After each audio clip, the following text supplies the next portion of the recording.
ये कहानी शुरू होती है विशाल से। विशाल के पिता एक व्यापारी थे। विशाल के पिता का व्यापार में नुकसान होने की वजह से विशाल और उसका पूरा परिवार सड़क पर आ गया था।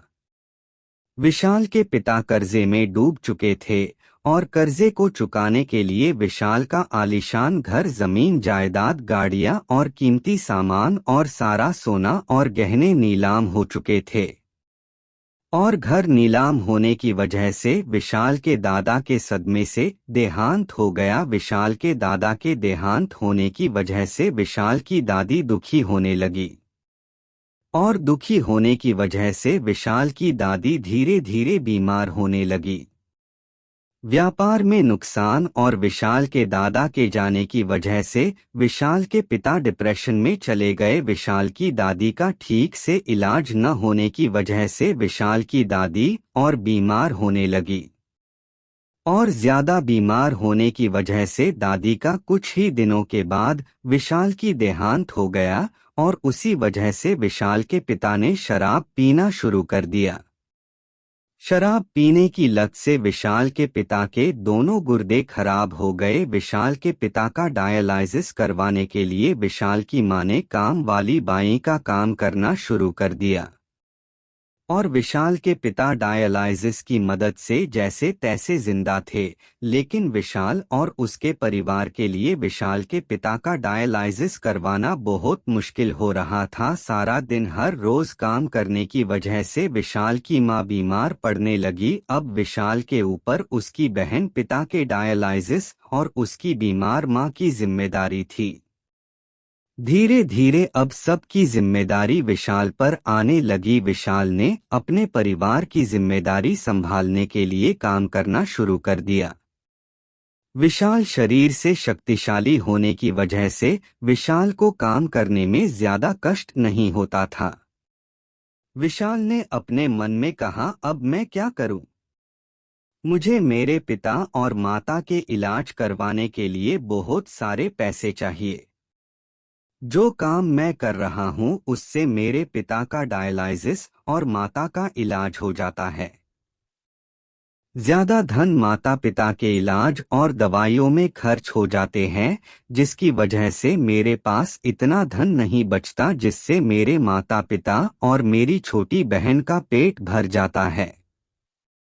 लेकिन मेरा पेट नहीं भरता है और पेट पूरी तरह से न भरने की वजह से अब मैं भी धीरे धीरे कमजोर पड़ रहा हूँ। और ऐसा ही चलता रहा तो एक दिन मैं भी बीमार हो जाऊंगा। अब मैं आगे क्या करूं मुझे कुछ समझ नहीं आ रहा और इस विषय में मेरे मित्र भी पूरी तरह से मेरी कोई सहायता नहीं कर पा रहे। ऐसा विशाल ने पार्क के बेंच में बैठते हुए अपने मन में कहा। विशाल यही सोचकर और दुखी होता जा रहा था, तभी एकदम से बारिश आना शुरू हो जाती है। चिंता जताते हुए विशाल ने ऐसा अपने मन में कहा, ये क्या एकदम से इतनी तेज बारिश आ रही है? मुझे कोई छत ढूंढनी होगी। अगर मैं बिकता रहा तो मैं बीमार हो जाऊंगा और मैं बीमार हो गया तो मेरे परिवार का ध्यान कौन रखेगा? छत की तलाश करने के लिए विशाल इधर उधर भागते भागते एक पुराने और वीरान से पड़े हुए घर के अंदर चला जाता है। शुक्र है मुझे ये पुराना घर मिल गया, और अगर मुझे ये घर न मिला होता तो मैं बारिश में भीगकर मैं बीमार हो जाता। बारिश खत्म होने तक मैं यही इंतजार करता हूँ। शुक्र है मैं ज्यादा गिला नहीं हुआ। अब मुझे अपने कपड़े सुखाने चाहिए।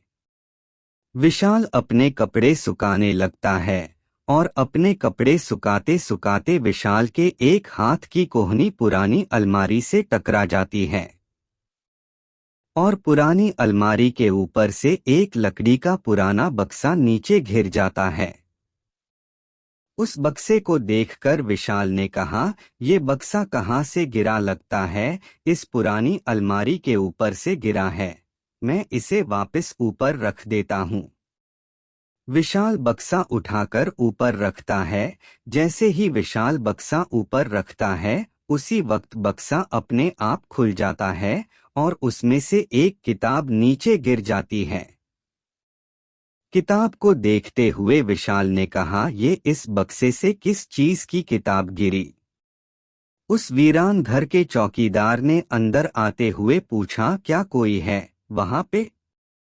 तभी चौकीदार अंदर आ जाता है। चौकीदार ने अपना हल्का सा चेहरा एक कपड़े से छुपाया हुआ होता है और उसके हाथ में एक डंडा होता है। और थोड़ी सी तेज आवाज में चौकीदार विशाल से पूछता है, कौन हो तुम और यहाँ क्या कर रहे हो? बहुत ही विनम्रता पूर्वक विशाल ने उस चौकीदार से उस घर में रहने की इजाजत मांगी। मेरा नाम विशाल है और मैं यहाँ बारिश से बचने के लिए आया हूँ। कृपया बारिश खत्म होने तक मुझे यहाँ रहने दीजिए। थोड़ी कठोरता से चौकीदार ने विशाल से पूछा, क्या तुम कोई चोर हो? विशाल ने चौकीदार से कहा, नहीं, मैं कोई चोर नहीं हूँ, मैंने कुछ नहीं चुराया है। आप चाहे तो मेरी तलाशी ले सकते हैं। ठीक है, तुम बारिश खत्म होने तक यहाँ रुक सकते हो। बारिश खत्म होते ही तुम यहाँ से चले जाना, मैं दोबारा चेक करने आऊंगा। चौकीदार ने मंद मुस्कान से विशाल की ओर देखकर कहा। अपने दाहिने हाथ की उंगली से किताब की ओर इशारा करते हुए विशाल ने चौकीदार से पूछा, अच्छा सुनिए, क्या आप मुझे बता सकते हैं ये किस चीज की किताब है? चौकीदार ने नीचे जमीन की ओर देखते हुए विशाल से पूछा, कौन सी किताब? कहाँ है किताब? बाएं हाथ की उंगली से लकड़ी के बक्से की ओर इशारा करते हुए विशाल ने कहा, ये किताब इस बक्से से गिरी है।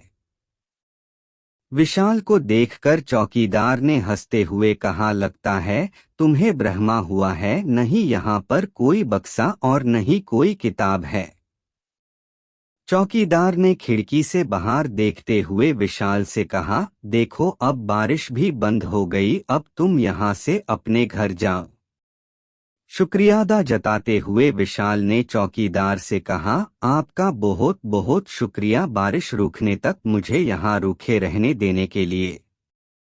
रास्ते में चलते चलते विशाल ने अपने मन सोचते हुए कहा, यार ऐसा कैसा हो सकता है, बक्सा खुद ही मेरे दाहिने पैर की ओर गिरा पड़ा था और वो किताब ठीक मेरे बाईं पैर के पास गिरी थी, तो वो बक्सा और वो किताब कहाँ गायब हो गए?